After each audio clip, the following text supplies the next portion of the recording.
This podcast was written and created by Avi Melamed, Middle East intelligence analyst and founder of the Inside the Middle East Institute. Usually when you picture the future of international trade routes, you envision massive cargo ships or thousands of miles of fresh asphalt. Right, yeah, massive infrastructure. Exactly. You definitely don't picture a localized cafe bombing.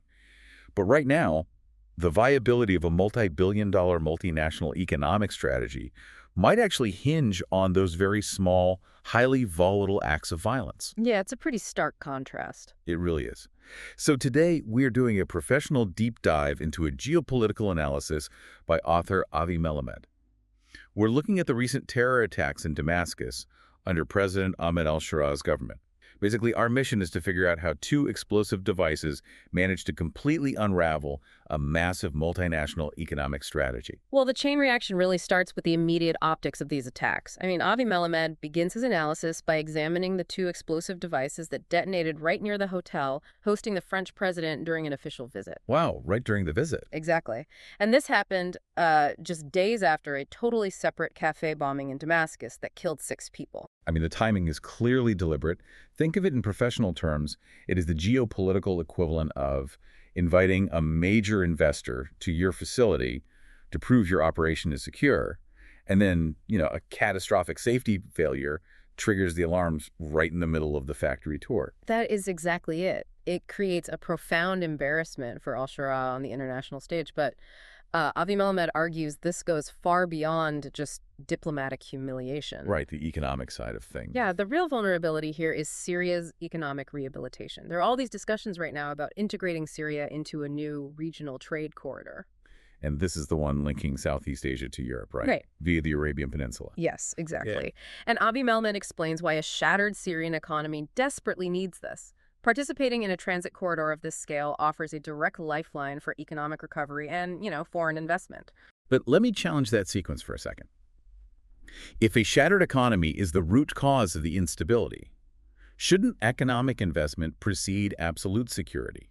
Is it realistic for international partners to demand total stability before they commit funds?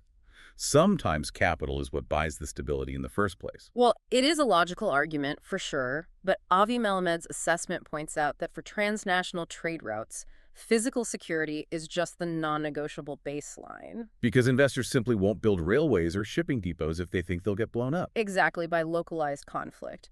And right now, al-Shara's government is fundamentally failing to secure even its own capital. Let's explore why that failure is happening. Because it's not just a matter of lacking a police presence, is it? No, not at all. Avi Melamed outlines several structural root causes that make governing Syria incredibly complex, starting with the geography. Right, the terrain. Yeah, Syria's landscape features rugged mountainous regions and vast porous deserts. This terrain inherently complicates state control, acting as natural fortresses that allow armed groups to establish strongholds completely out of reach of a central military. Oh, sure, it's incredibly hard to police a desert. Yeah, and you combine that with widespread weapons proliferation across the region, and state authority is easily contested. And we also have to factor in the human geography here. Right, definitely. Avi Melamed notes the ongoing tensions with minority communities, specifically the Kurds and the Druze, who operate with varying degrees of autonomy. That really fractures central state power. Plus, you have the continued subversive operations by Assad loyalists who are just actively working to undermine al-Shara's new government. Exactly. All of those create severe external and regional friction. But following Melamed's analysis, there's a final, perhaps more critical threat, and that is the fractures within al-Shara's own ranks. Wait, from his own people? Yeah. Avi Melamed's reporting focuses on the militant Sunni Islamist camp actively turning against him. But these were his former ideological allies. Why the sudden shift to violence? It seems extreme to move from political disagreement straight to assassination attempts just because of a diplomatic visit. Well, it comes down to how ideological shifts are perceived on the ground. When al-Sharaa hosts a Western leader like the French president, it represents a pivot toward diplomatic pragmatism. Which makes sense politically. Sure, but to a militant ideological faction, pragmatism is viewed as treason.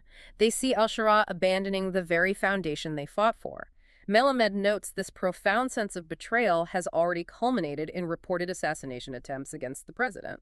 That is intense. So al-Sharaa is effectively paralyzed.